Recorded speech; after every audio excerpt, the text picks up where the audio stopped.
หนักมองตาแล้วคนเล็กตะแกรงปีนเสาพี่น้อง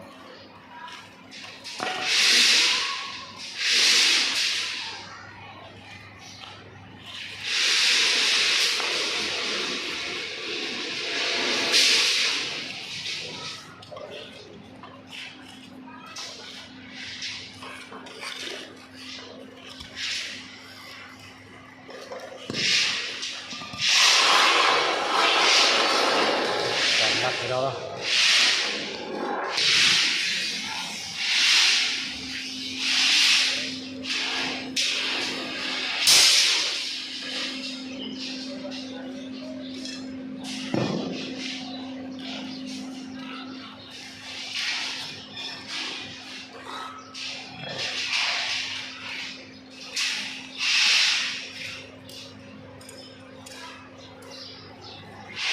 นักเยอะพี่น้อง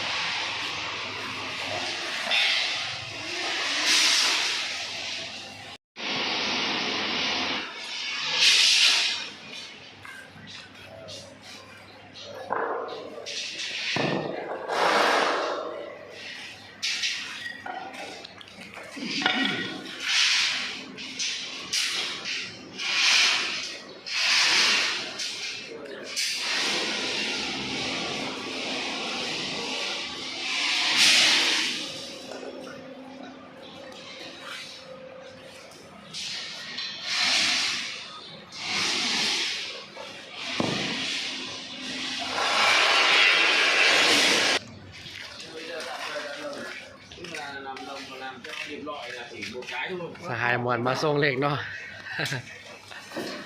เล็ก14พี่น้องมาใหม่เนาะพี่น้องอันนี้จะมาเฮ็ดเล็กตะแกรงพี่น้องเนาะ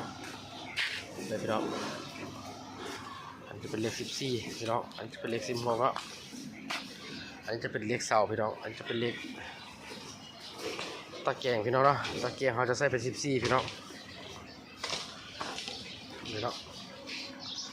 สถานการณ์พี่น้องเนาะ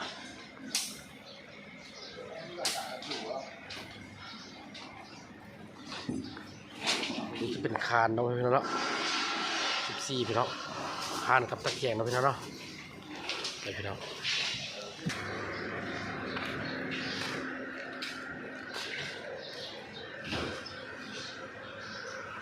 ขั้นตอนการมัดพี่น้องจะมัดลักษณะนี้พี่น้องเนาะ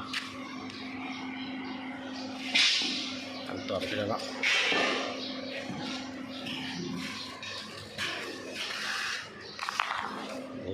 จับตาเพิ่นก็ได้กดก่อนพี่น้องเลยตีนเสาพี่น้องเนาะ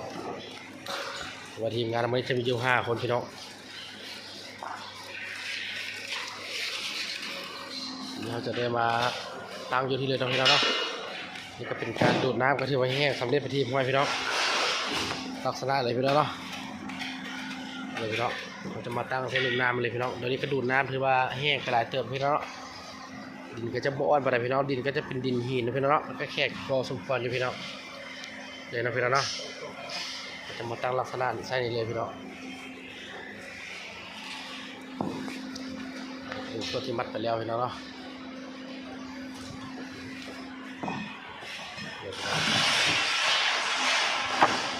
ออกพี่น้องเนาะ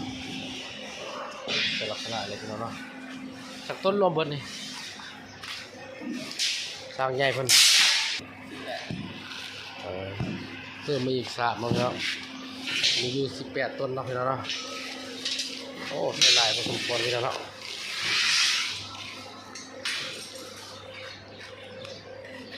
ว่าเด็ก10 เมตรพี่น้องเขาจะมาหั่นครึ่งเลยพี่น้องประมาณ5 เมตรผมยาวเขาพี่น้องเนาะจะลิ้นขึ้นมาพี่น้องเลยเนาะลักษณะพี่น้องกันมัดแล้วเนาะ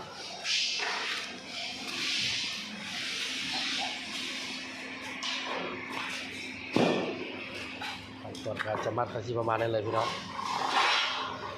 ใหญ่เล็กเป็นก้อนพี่น้องเนาะ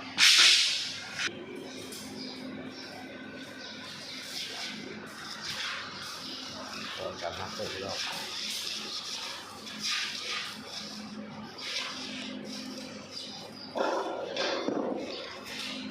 ขั้นตอนการจะมัดใส่พี่น้องเนาะ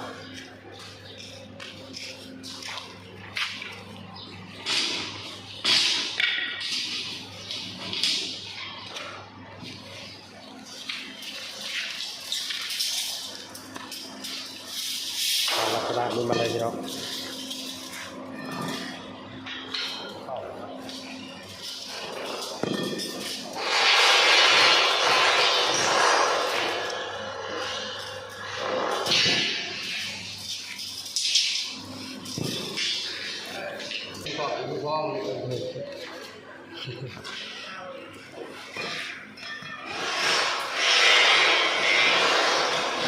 รับพี่น้อง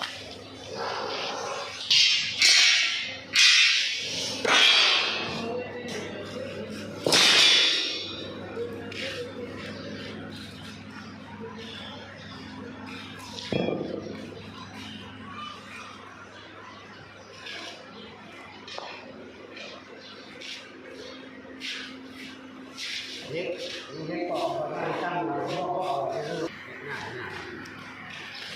นี่แหละขั้นตอนการมัดเสาพี่น้องมันลักษณะนี้ก่อนเนาะ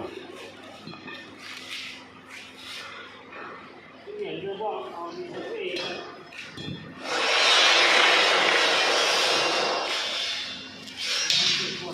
พี่น้อง นี่ทีนี้ถือมือเอาเลยใช้ถูกเล่าเข้าไปนะดึกนะ ขั้นตอนการมัดเสาก่อนพี่น้องเนาะติดตามคลิปต่อไปพี่น้องสิได้มาพูดคุยกับพี่น้องเนาะวิธีการดึงเพียกแท่ข้อกันเดียวเลยพี่น้องเนาะติดตามคลิปต่อไปพี่น้องคลิปนี้ก็มีสั้นนิดก่อนพี่น้องเลย